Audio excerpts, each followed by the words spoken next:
There you go. So there we go. So welcome, Don. Thank you so much for coming here to the Hope Fest 23. You're the 5:30 to 6 o'clock. A big shout out to that lady right there. We got. Yes, most definitely. She's done a remarkable job. Appreciate the opportunity to come speak. Thank you. So, I'm a big firm Don, believer in education. Whenever we were posting about this event, you were beyond excited to speak at this, and your enthusiasm was awesome. Like, it was like instant message, like you were quick about your messaging and super eager. And I personally don't know you that well. So I am looking forward to hearing what you have to offer. You know, I read what you had to offer, but I'm looking forward to hearing it. Are we good? Yeah, let Don go, because I'm interested in the Entourage Effect, which is what the topic is, right, Don? Right. I wanted to talk, first of all, let me introduce myself for a lot of people that don't know who I am. My name is Chris Canello, and I represent High Hopes Processing. Can you hear me now? Yeah, we can go ahead. Okay.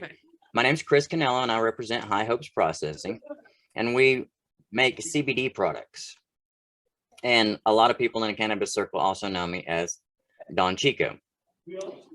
We started making CBD products because my mother fell ill with dementia. And we found out that CBD as a whole by itself stopped some of the problems, regressed some of the symptoms.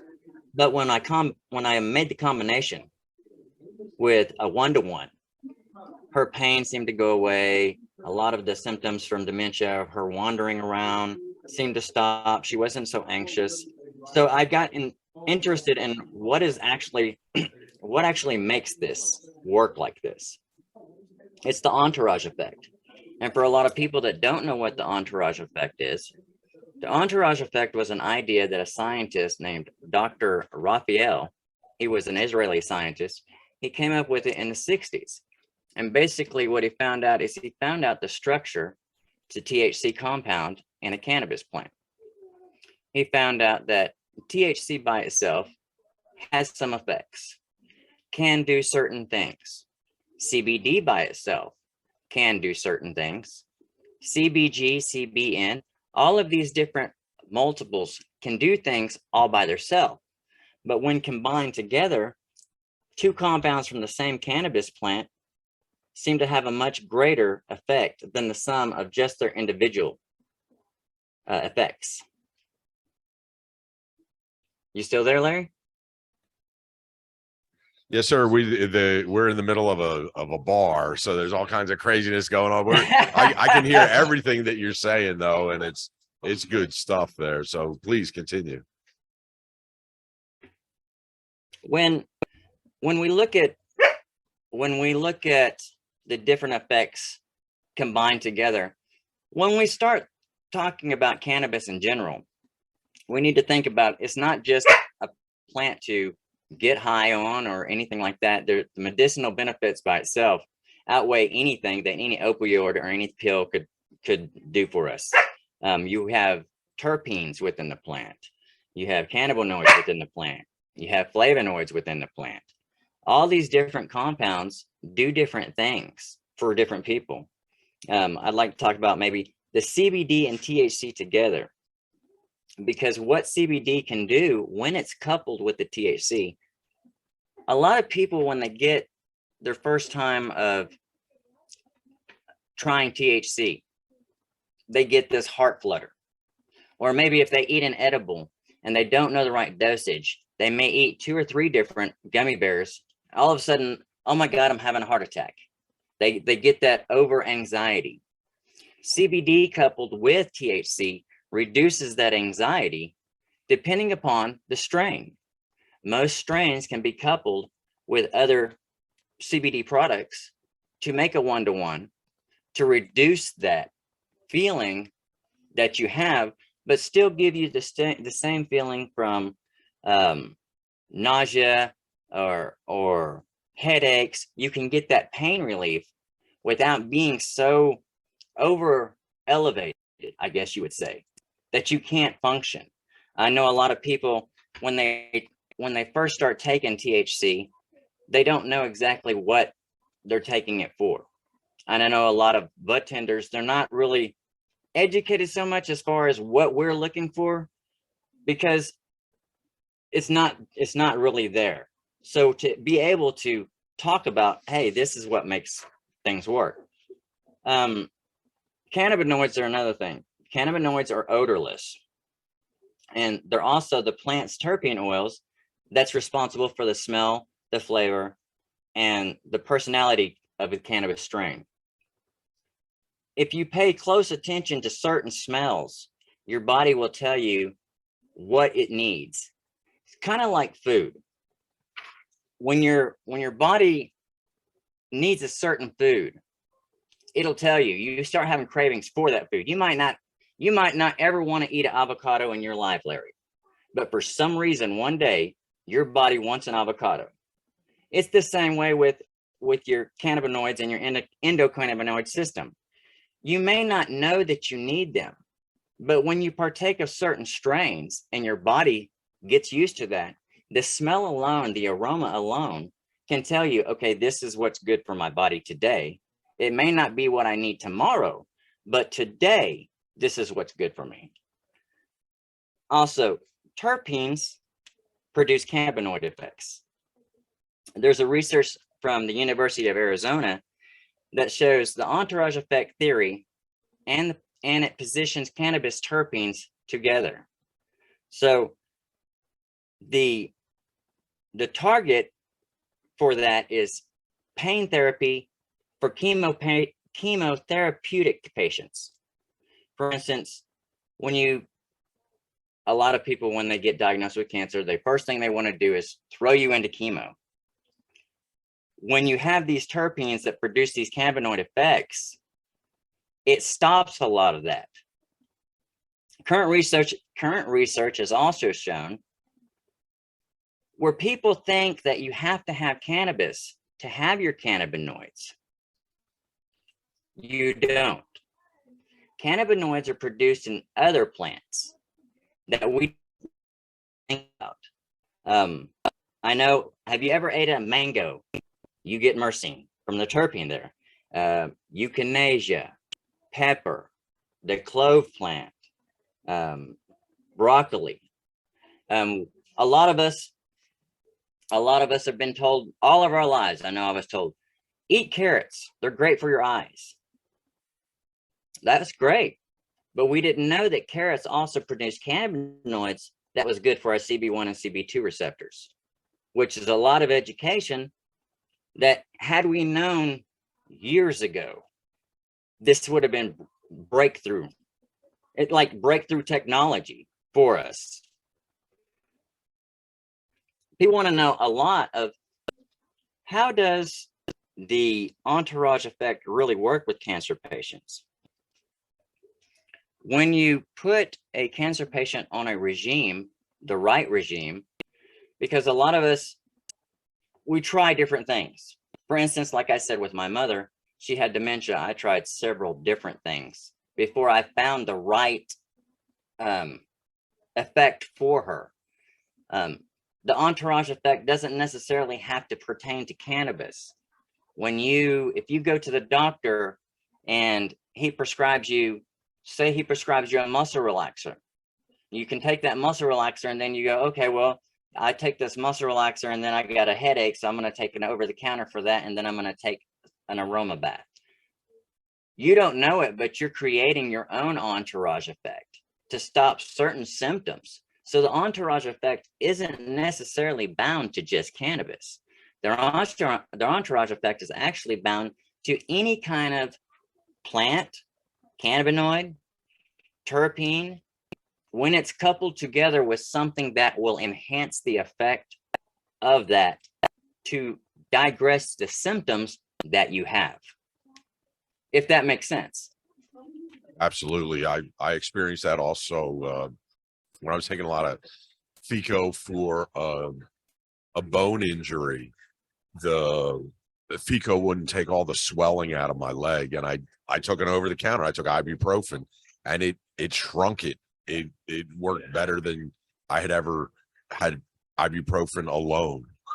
So like you say, that like it would do a good job before, but when I would be on the FECO and also the ibuprofen, it would deflate it like a balloon. Right. And like you're saying, you're creating for yourself your own entourage effect, not necessarily sustaining only to cannabis, and that's what a lot of people, when they think of entourage effect, the first thing they think of is cannabis, but it's not necessarily just cannabis. Another thing that I found out when I was doing the research is FECO isn't necessarily bound to just THC. Like I said, we make CBD products. One of the things that I make myself is CBD FECO for our patients. And a lot of people haven't heard of CBD FECO, but it's the same. Whatever you're extracting from the cannabis plant, you're extracting from the hemp plant just as well. The only difference is you're extracting medicinal CBD or CBG or CBN without the THC benefactor. People think that you have to have THC by itself or CBD by itself. And what I'm working on, and this is a big thing, but what I'm working on, I'm trying to make a 1-to-1 FECO that would benefit both sides. So you get the entourage effect in your FECO, not just, you see what I'm saying, Larry? Absolutely. Having just a THC FECO, a CBD FECO, having a 1-to-1 FECO to benefit both sides. Right. The strains like Harlequin and things of that nature that have the high CBDs and the high THCs, to where you don't get really wrecked from the THC because of that CBD that's in there, and you can handle a lot more of that. And really one of the problems that we have is that commercially it's not that of a lucrative plant. You know, it doesn't rate well on the thumbnail sketch of what commercial weed should look like, and so we sometimes have a problem finding some of these 1-to-1 strains and all that. Do as a processor, do you see that as a challenge in that? There is a big challenge. A lot of our patients, and like I said, making CBD products is the other side of the spectrum from making THC products, which a lot of people said, oh, I don't know if it's going to work too well. But what I found is, even on the CBD side, there are certain strains that you think that they're great. And I've seen CBD weed that's brown and it looks like junk. Like you would never in your life smoke this, Larry. But when you look at the medicinal benefits from this certain CBD strain, it does what it needs to do.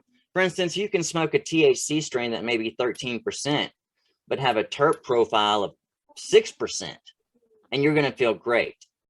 And that's all that the entourage effect really does. The entourage effect enhances the effect of the next one in line. For instance, CBD to enhance THC, just like you said, one enhances the other.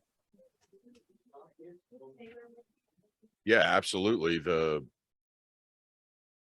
And like you said, even more things out there. It's funny you said the pepper one, and the pepper one, from what I understand, can actually counter activate the effects of the THC, right? Is that the same, right? So which one's the pepper one? It's black pepper. Black pepper. That's black pepper. But what's the terpene in black pepper? It is, I'd have to look on that one. I'd have to look at the actual cannabinoid that comes out of the pepper plant itself. So what else do you see just in like the you said, world of, are you a psilocybin fan too, to Entourage Effect with the cannabis world? We saw a lot of that. Did you try that with your mom, if that's not too personal? Or no, that's not personal at all. I did try that. for me myself, the psilocybin was a good mind reset because I suffer from PTSD from the military myself. So when I coupled the psilocybin with my THC, then it seemed to give me a relaxation and a reset on my mind, not so much like a lucid trip or anything, but more or less like a relaxation for where I could just calm down for a minute and think. And a lot of people don't understand that PTSD patients, we suffer from stuff like this. We have racing thoughts a lot. So when you couple things like psilocybin, which a lot of people don't understand, they think, oh, you're taking mushrooms, so you're tripping. That's not what we're doing.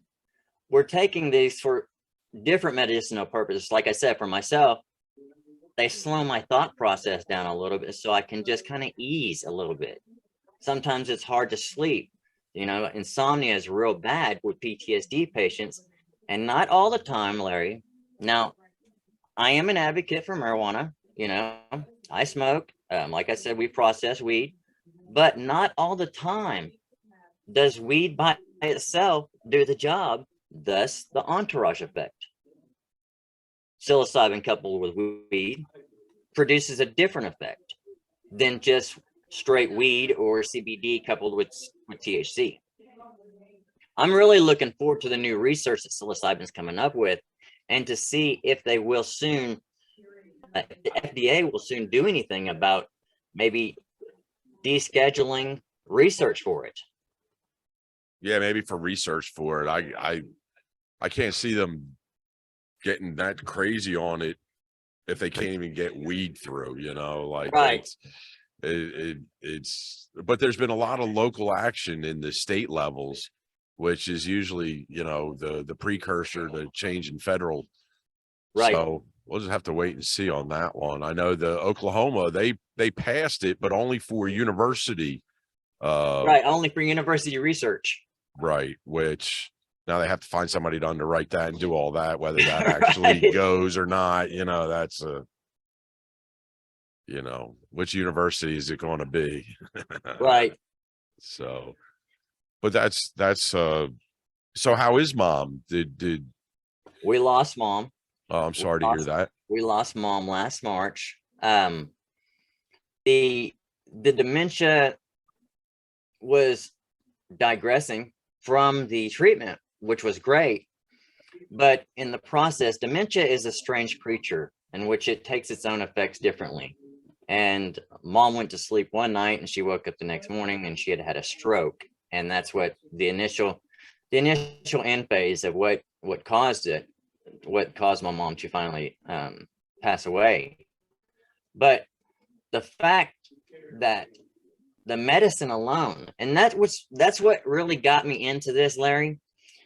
The fact that the medicine from the plant alone could actually take such a beneficial part in my mom's life that I couldn't find there's no cure for dementia, but they don't say what you can do or can't do to inhibit its progression. And I found that the plant, taken the right way, in right doses, like I said, you don't want to put somebody that never had THC on diamond concentrates and go, here, hit this, because, you know. But I found, and excited me that the cannabis medicine was actually helping to slow the process of the dementia down. There's not a lot of research on that yet, and that's one of my main